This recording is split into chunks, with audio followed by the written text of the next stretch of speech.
C Joseph Vijay என்கின்ற பேரை பாருங்க. நான் கொடுத்திருக்கிற டாக்குமெண்ட்ல கொஞ்சம் ஜூம் பண்ணுங்க. சி ஜோசப் விஜய் என்கின்றவர் யாரு? அவர் புதுசா மேல இருந்து வந்தாரா? அந்த அறக்கட்டளை யாருடைய பேர்ல ரெஜிஸ்டர் ஆயிருக்குன்னா திரு சந்திரசேகரன் அவருடைய பேர்ல, SA சந்திரசேகர். அவங்க நடத்துற பள்ளி CBSE, அவங்க நடத்துற பள்ளியில ஹிந்தி இருக்கு. அவங்க சொந்த குழந்தைங்க பிரெஞ்சு படிக்கிறாங்க.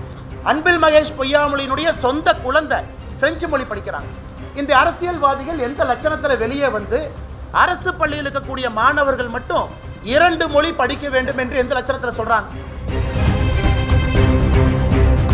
இன்னைக்கு நிறைய தலைவர்கள் பேசுறாங்க. நேற்று சில தலைவர்களை பற்றி சொன்னேன். அண்ணன் சீமான் அவர்களை பற்றி சொன்னேன். இன்னைக்கு அவங்க சில பதில் சொல்லியிருந்தாங்க. நான் சீமான் அவர்களை பற்றி சொன்னது, அவர் தேர்தல் வாக்குறுதியில் அண்ணன் சீமான் அவர்கள் 2016 சொன்னது மொழிக் கொள்கை. இத்தனைக்கு தமிழ் தேசியம் பேசுகிறார். தமிழ் வந்து பயிற்று மொழியாக இருக்கணும், தமிழில் சொல்லிக் கொடுக்கணும். ஆங்கிலம் வந்து கட்டாய பாடமொழியாக இருக்கணும். விருப்ப மொழி, அதாவது ஒரே ஒரு சப்ஜெக்ட், அது ஹிந்தி உட்பட உலகத்தில் இருக்கக்கூடிய எல்லா மொழி. இதில் ஹிந்தி என்கின்ற வார்த்தையை பயன்படுத்தியதே அண்ணன் சீமான் அவர்கள் 2016 அவருடைய தேர்தல் வாக்குறுதி. இன்னைக்கு சொல்கிறார், இல்லை நான் தான் டைப் அடித்தேன், நான் தான் எழுதினேன், நான் ஹிந்திங்கிற மாதிரி இல்லையா அப்படி. அவருடைய தேர்தல் வாக்குறுதி 2016 சீமான் அவர்கள் சொல்லியிருக்கின்றார். இன்னைக்கு புதிய கல்விக் கொள்கை அதே தான். பயிற்று மொழி 5ஆம் வகுப்பு வரை கட்டாயம் தமிழ். இன்னைக்கு பயிற்று மொழி தமிழகம் ஆங்கிலத்தில் இருக்கு. இன்னைக்கு CBSE எந்த போர்டாக இருந்தாலும் தமிழ் மொழியில் பயிற்று மொழிங்கிறோம். ஆங்கிலம் என்பது கட்டாய பாடமொழி. அதே போல் ஒரு விருப்ப மொழி, ஒரே ஒரு பேப்பர், அது மலையாளமோ கன்னடமோ தெலுங்கோ ஹிந்தியோ உருதோ சமஸ்கிருதமோ ஃப்ரெஞ்சோ, ஒரே ஒரு லாங்குவேஜ் பேப்பர் தான். நாம் இன்னைக்கு இந்த மும்மொழி கொள்கையில் 3வது மொழி என்பது ஒரே ஒரு லாங்குவேஜ் பேப்பர். இது அண்ணன் சீமான் அவர்களுக்கு. அடுத்து ஐயா விஜய் அவர்களுக்கு வர்றேன். இங்கே எத்தனை பேருக்கு தெரியும், அண்ணன் விஜய் அவர்கள் ஒரு தனியார் CBSE பள்ளி நடத்துறது. தமிழக வெற்றி கழகத்தினுடைய தலைவர் திரு விஜய் அவர்கள் ஒரு CBSE பள்ளி நடத்துகிறாங்க பதூரில். அந்த பள்ளியினுடைய பெயர் விஜய் வித்யாசிரம்.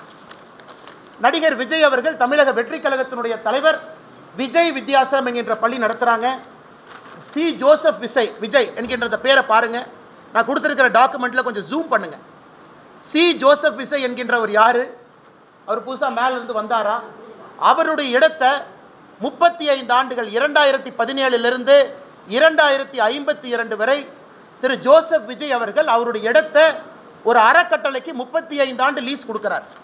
அந்த அறக்கட்டளை யாருடைய பேரில் ரெஜிஸ்டர் ஆயிருக்குன்னா திரு சந்திரசேகரன் அவருடைய பேரில், SA சந்திரசேகர் அவருடைய பேரில் அந்த அறக்கட்டளை ரெஜிஸ்டர் ஆயிருக்கு. இந்த டாக்குமெண்ட்டில் SA சந்திரசேகர் அவர்கள் நடத்தக்கூடிய பள்ளி, அந்த ட்ரஸ்ட் நடத்தக்கூடிய பள்ளி தான் விஜய் வித்யாசிரம். என்ன அர்த்தத்தில் சில அரசியல் தலைவர்கள் அவங்க நடத்துகிற பள்ளி CBSE, அவங்க நடத்துகிற பள்ளியில் ஹிந்தி இருக்குது, அவங்க சொந்த குழந்தைங்க பிரெஞ்சு படிக்கிறாங்க. அன்பில் மகேஷ் பொய்யாமொழியினுடைய சொந்த குழந்தை பிரெஞ்சு மொழி படிக்கிறாங்க. இந்த அரசியல்வாதிகள் எந்த லட்சணத்தில் வெளியே வந்து அரசு பள்ளியில் இருக்கக்கூடிய மாணவர்கள் மட்டும் 2 மொழி படிக்க வேண்டும் என்று எந்த லட்சணத்தில் சொல்கிறாங்க? அது தமிழக வெற்றி கழக தலைவர் அண்ணன் விஜயாக இருக்கட்டும், அண்ணன் சீமான் அவர்களாக இருக்கட்டும், தமிழகத்தினுடைய பள்ளி கல்வித்துறை அமைச்சராக இருக்கக்கூடிய அன்பில் மகேஷ் பொய்யாமொழியாக இருக்கட்டும். ஏன் இதையெல்லாம் தாண்டி இன்னைக்கு இன்னொன்று பாருங்கள். இன்னைக்கு நான் சன்சைன் மெட்ரிகுலேஷன் ஸ்கூல்லாம் போக விரும்பலைங்க. முதலமைச்சருடைய குடும்பத்தில் நடத்துகிறாங்க, ஹிந்தி இருக்குது, அதெல்லாம் விடுங்க. இன்றைக்கி இன்னும் ஒரு படி மேலே போகிறேன். சென்னை பப்ளிக் ஸ்கூல், கலாநிதி வீராசாமி அவர்களுடைய MP அவர்களுடைய குடும்பம் நடத்தக்கூடிய பள்ளி. இதில் என்ன போட்டிருக்காங்கன்னா, இது வந்து ஸ்டேட் போர்ட் மெட்ரிகுலேஷன் ஸ்கூல், ஆங்கில பள்ளி. English is taught as first language. Second லாங்குவேஜை நீங்கள் தமிழ் ஹிந்தி ஃப்ரெஞ்சு எது வேணாலும் எடுத்துக்கலாம். இங்கே பாருங்கள், இந்த பள்ளிக்கூடம் மெட்ரிகுலேஷன் பள்ளிக்கூடத்தில் தமிழ் கம்பல்சரி கிடையாது. நான் CBSE பற்றி பேசலைங்க. மெட்ரிகுலேஷன் பள்ளிக்கூடத்தில் தமிழ் வந்து 2வது மொழி கிடையாது. நீங்கள் தமிழும் படிக்கலாம், ஹிந்தியும் படிக்கலாம், ஃப்ரெஞ்சும் படிக்கலாம். இதெல்லாம் மெட்ரிகுலேஷன் பள்ளியினுடைய நிலைமை. இன்றைக்கி தமிழ்நாடு அரசு சொல்கிறாங்க, இல்லை எங்கள் அண்ணாமலை சொன்ன தரவுக்கு எங்ககிட்ட ப்ரூஃப் இல்லை, வெக்கக்கேடு. நாங்கள் சொல்கிறோம் 30 லட்சம் பேர் தமிழ்நாட்டில் மும்மொழி கொள்கை படிக்கிறாங்க. 3 மொழியில் 30 லட்சம் குழந்தைகள் படிக்கிறாங்க.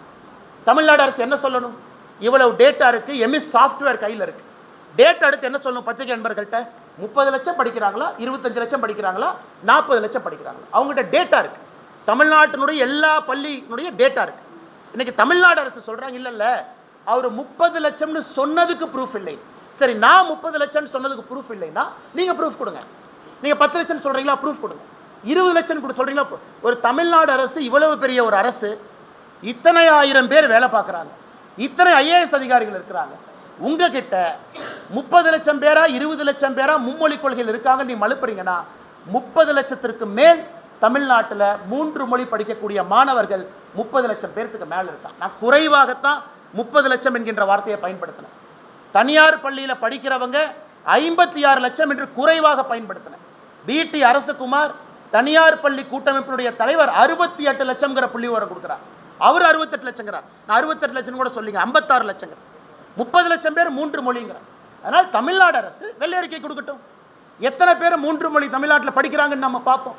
அண்ணன் ஜோசப் விஜய் அவர்கள் உட்பட, அண்ணன் சீமான் அவர்கள் உட்பட, குடும்பத்திற்கு ஒரு நியாயம், அரசு பள்ளியில் படிக்கக்கூடிய சொந்தங்களுக்கு ஒரு நியாயம் என்பதை எந்த காரணத்திற்கும் ஏற்றுக்கொள்ள முடியாது. அதனால் எதுக்கு ஆர்ப்பாட்டம் பண்ணுறீங்க? வீண் ஆர்ப்பாட்டம் எதுக்கு பண்ணுறீங்க? மக்களுக்கு உபத்திரம் கொடுப்பதற்காக இந்தி கூட்டணி, எதுக்காக கூட்டம் சேர்ந்து ஆர்ப்பாட்டம் பண்ணுறீங்க?